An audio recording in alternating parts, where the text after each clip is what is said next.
Hello students, welcome to this video fail in ACCA exam. जी हाँ, दुनिया का कोई भी एग्जाम हो उसके दो ही रिजल्ट हो सकते हैं, या तो आप एग्जाम में पास हो रहे हैं या फिर आप अपने एग्जाम में फेल हो रहे हैं। कोई स्टूडेंट ये नहीं चाहता कि वो एग्जाम में फेल हो जाए। तो आज की इस वीडियो में मैं आपको बताऊंगा वो इंपॉर्टेंट रीजन जिसकी वजह से आप अपने एग्जाम में फेल हो जाते हैं और कैसे हम उसे अवॉइड कर सकते हैं। तो चलिए देखते हैं इस वीडियो को आगे।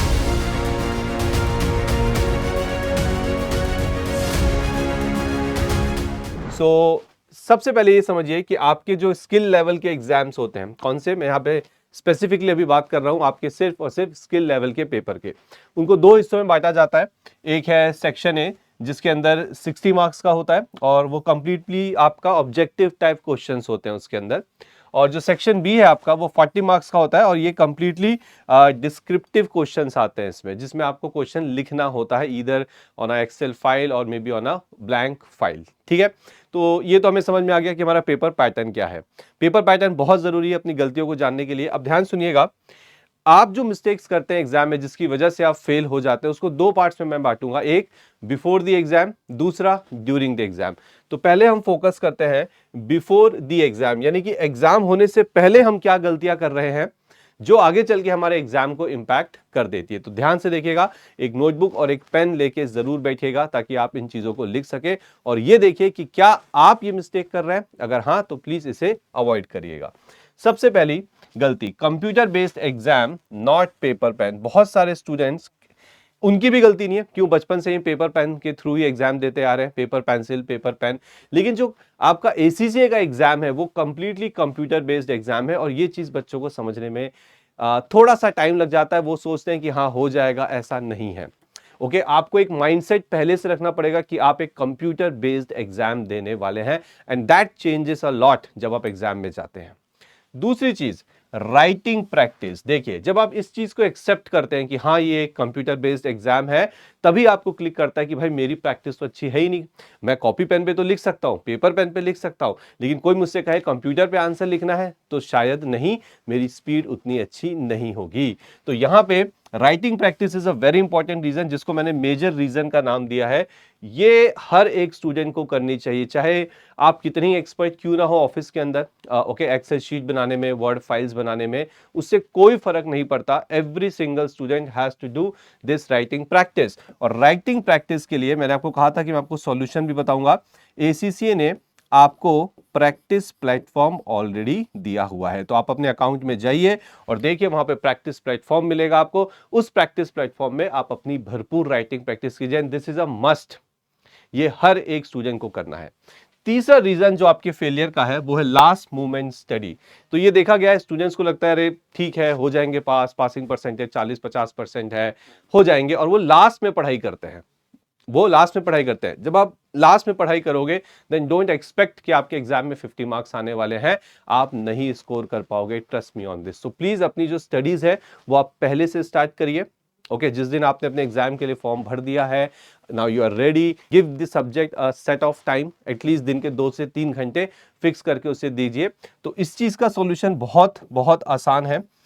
ओके, और वो है कंसिस्टेंसी। आपको अपनी पढ़ाई के लिए कंसिस्टेंसी रखनी पड़ेगी।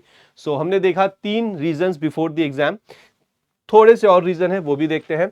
नाउ अगला है कंसेप्चुअल नॉलेज। कंसेप्चुअल नॉलेज किसी भी सब्जेक्ट के लिए बहुत जरूरी है, खासकर ACCA के एग्जाम में, क्योंकि जो क्वेश्चंस आते हैं वो कॉन्सेप्चुअल बेस्ड ज्यादा होते हैं। लेकिन देखा ये गया है कि स्टूडेंट्स न्यूमेरिकल की तो बहुत प्रैक्टिस करते हैं, आसान आसान क्वेश्चन कर लेते हैं, लेकिन जहां कॉन्सेप्ट एप्लीकेशन की बात आती है वहां वो लैक कर जाते हैं।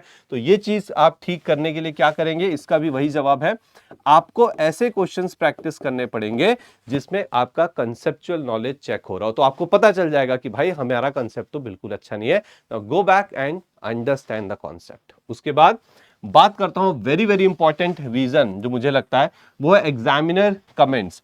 एग्जामिनर कमेंट्स, ये भी आपको ACCA के अंदर जो आपका अकाउंट है उस अकाउंट के अंदर अगर आप देखेंगे, not just account, ACCA website पे जाइए, एग्जाम्स के अंदर जाइए, तो वहां पे रिसोर्सेज में आपको एग्जामिनर कमेंट्स मिलते हैं।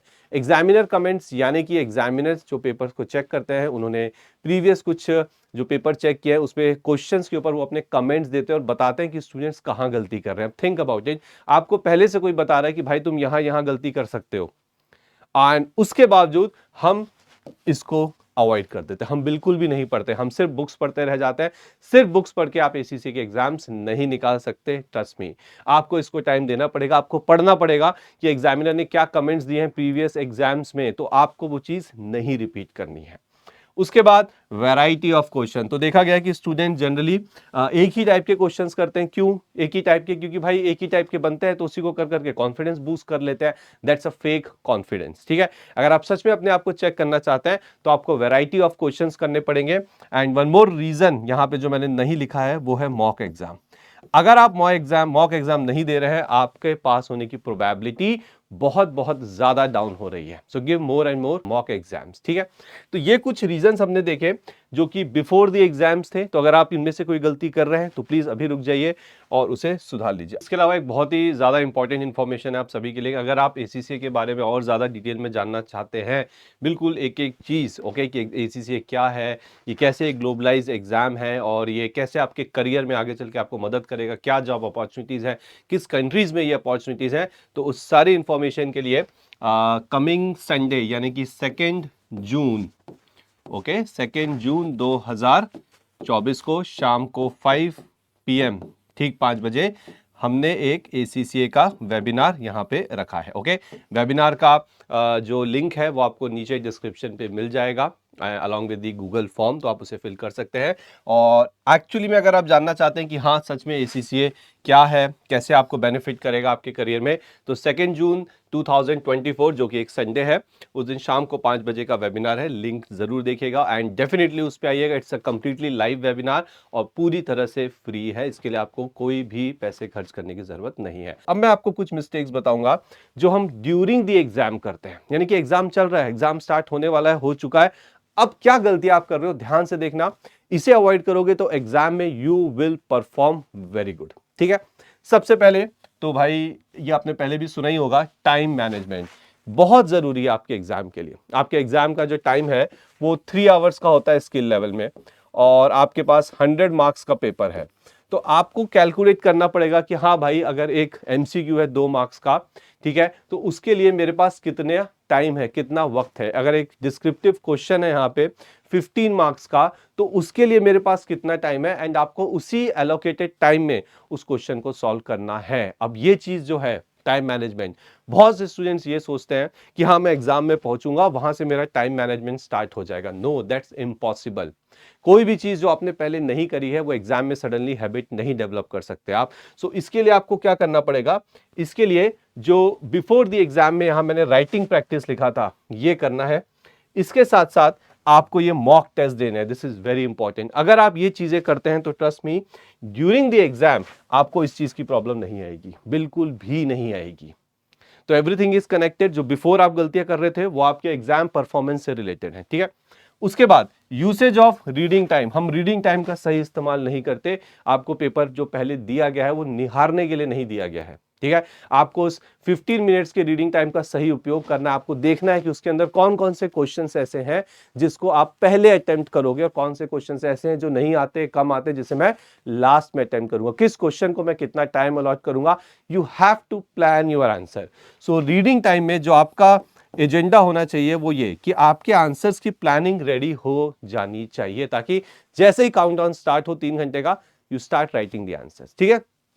उसके बाद फास्ट रीडिंग, ये मैं करने को नहीं बोल रहा हूं, ये मैं आपको अवॉइड करने को बोल रहा हूं। बहुत से स्टूडेंट देखा गया है टाइम बचाने के चक्कर में जल्दी जल्दी क्वेश्चंस को पढ़ते हैं। डिस्क्रिप्टिव क्वेश्चंस को अगर आप जल्दी पढ़ोगे, चाहे वो OTQC क्यों ना हो, आप नहीं समझ पाएंगे, क्योंकि क्वेश्चन स्ट्रेट फॉरवर्ड नहीं होते, क्वेश्चन ट्रिकी होते हैं। तो आपको फास्ट रीडिंग अवॉइड करनी है, आपको एवरेज स्पीड मेंटेन करनी है। आप क्वेश्चन आराम से पढ़िए, 4 लाइन का, 6 लाइन का है, 20 लाइन का है। Try to understand the question. आपको अच्छे से पता है कि वहां पे जब आप प्रैक्टिस प्लेटफॉर्म देखेंगे कि आप क्वेश्चंस को हाईलाइट कर सकते हैं, उसमें हाईलाइटर की फैसिलिटी है, उसे यूज करिए। तो इसके ऊपर भी मैं एक वीडियो बनाऊंगा जिसमें मैं आपको दिखाऊंगा कि कैसे आप आंसर को लिखेंगे, कैसे हाईलाइट करेंगे, एटसेट्रा। उसके बाद अगली जो मिस्टेक है वो है too much time waste. Too much time waste मतलब ऑन सिंगल क्वेश्चन। हम क्या करते हैं, एक ही क्वेश्चन को लेके बैठे रहेंगे और बस उसी के ऊपर लगे रहेंगे 1 घंटा। मान लो 20 नंबर का क्वेश्चन है, पता लगा 1 घंटा, सवा घंटा हमने उसी में निकाल दिया। That's again time waste. तो आपको किसी एक क्वेश्चन से अटैच नहीं करना है खुद को।